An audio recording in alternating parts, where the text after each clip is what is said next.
The moon hung low in the sky, casting an eerie glow over the quiet suburban neighborhood of Riverside Hills, a peaceful, tree-lined community just outside of Denver, Colorado. It was a kind of neighborhood where people left their doors unlocked, and the hum of suburban life felt almost safe. But on the night of July 24, 2015, the tranquility would be shattered forever. At approximately 11:45 p.m., a chilling scream echoed through the night, followed by a deafening silence. The scream came from inside the Martin residence, a modest two-story home tucked in the corner of Maple and Elm Street. Inside, 32-year-old Laura Martin, a beloved local high school teacher, had just finished grading papers and were preparing for bed when the unthinkable happened. Lauren's husband, Greg, a quiet and reserved accountant, was away on a business trip. But Lauren's 9-year-old daughter, Sophie, was tucked into bed, her favorite stuffed animal clutched tightly in her arms. The sound of breaking glass shattered the calm of the home, followed by muffled voices. In a matter of minutes, the entire Martin family's world was turned upside down. Welcome back to Crimes Exposed, a true crime channel. Before we dive deeper into this chilling investigation, I just want to remind you to like, share, and subscribe to the channel and hit the bell icon so you don't miss out on any of our future uploads. We post true crime, suspense-filled stories every week, and each case is more shocking than the last. If you're new to the channel, be sure to catch up with our previous videos to immerse yourself fully in these gripping tales. Now, let's jump right back into our story. Before that fateful night, Riverside Hills was considered the kind of town where the worst crime you'd hear about was a break-in or a vandalized mailbox. People in the community knew one another. They exchanged friendly waves at the local coffee shop and gathered for barbecues on weekends. No one suspected that lurking just beneath the surface was a nightmare they couldn't yet see. Laura Martin, known for her kindness and dedication to her students, had been living in the area for nearly 6 years. She had moved to Riverside Hills with Greg and their young daughter in search of a fresh start, far from the hustle and bustle of downtown Denver.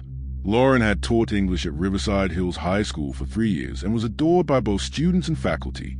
Her students remembered her as someone who cared deeply about their success and always took time to listen to their problems. Greg, on the other hand, was a low-key figure in the town. He worked for a financial firm and was always present at family events, but never one to take the spotlight. Though he wasn't the most talkative person, Greg was well-liked by their neighbors. He had always provided a stable and peaceful life for his family. They were the picture of suburban bliss. It was on this foundation of apparent security that the nightmare began to unfold. At around 11:50 p.m. on that night, Lauren's phone rang. She answered it quickly, her voice still filled with exhaustion from the long day of teaching and grading. But the voice on the other end wasn't one she recognized. A low, gravelly voice demanded that she hand over the keys to her car and open the front door. Now, the voice insisted. Before Lauren could react, the call abruptly ended. She froze, heart racing in her chest. She knew something was wrong, but she couldn't understand what was happening. She checked the front door through the peephole. Nothing. The calm of the neighborhood seemed to mock her anxiety. In a panic, she grabbed her phone and texted Greg. "Someone's here. I think they are trying to break in. Call the police." But it was too late. The intruders had already disabled the alarm system, and by the time Lauren called 911, the men were already inside. What followed was a blur of violence. 2 masked men, silent as shadows, had barged into the house. One held a gun, the other a large knife. They didn't speak much, but their presence was overwhelming. The men quickly restrained Lauren, tying her hand behind her back, before turning their attention to young Sophie, who had awoken from commotion and was crying for her mother. The masked men, with no warning, threw Sophie over one of their shoulders. Lauren screamed, but her voice was drowned out by the deafening silence that followed. The men ordered her to remain quiet and said nothing more as they dragged her daughter out of the house. By the time the police arrived, there was no sign of the intruders. Only the broken glass, the disarrayed furniture, and the chilling emptiness of the house remained. The Riverside Hills Police Department was quick to respond. Officers arrived at the scene within minutes of Lauren's frantic 911 call, but the kidnappers had vanished without a trace. A massive manhunt was immediately launched, but it seemed as if the night had swallowed them whole. The investigation began with interviews from neighbors who hadn't witnessed the abduction but had heard the commotion. They reported seeing a black van parked nearby around the time of the crime. The police canvassed the neighborhood, but no one had caught a glimpse of the suspects. Lauren was taken to the hospital for examination, but the real concern was Sophie. She was gone, just gone. Her stuffed animal was left behind on the front lawn, soaked in tears. It was the only evidence they had of the little girl's presence at the house. With no clues and no suspects, the investigation quickly grew cold. There were no obvious leads, and the police were left with more questions than answers. Could it be a random act, a case of mistaken identity, or had someone specifically targeted the Martin family for some reason? Over the next few days, the investigation dug deeper. Detectives interviewed friends, family, and colleagues, searching for any potential motives or connections. But everything pointed back to the same dead end. Greg, who had rushed back home as soon as he heard the news, was devastated.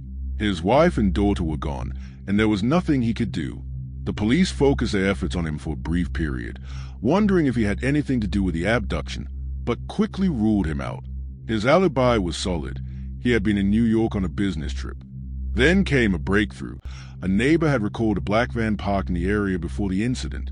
The van was seen driving slowly through the neighborhood on multiple occasions in the days leading up to the crime. The authorities tracked down the license plate, but found nothing of interest. As the investigation progressed, the police realized that the kidnappers had been meticulous. They had planned every step of their operation, from disabling the security system to taking Sophie without a struggle. It was almost as if they knew the family's routine and had been watching them for weeks. A few days later, the police received an anonymous tip-off from a man claiming to have seen something suspicious at a nearby truck stop. The tipster said he saw two men, one of them matching the description of the taller kidnapper, engaging in strange behavior. They were seen talking to a third person, a woman, who had an accent. The tip was vague, but it gave the investigators something to work with. The investigation took another twist when conflicting theories began to surface. Some speculated that the kidnappers were part of an organized crime ring targeting wealthy families, while others believed the motive was personal. The truth remained elusive. The question on everyone's mind: why Sophie? What did the kidnappers want with her? Theories about ransom demands were dismissed when no contact had been made. If money was a motive, why hadn't they asked for it?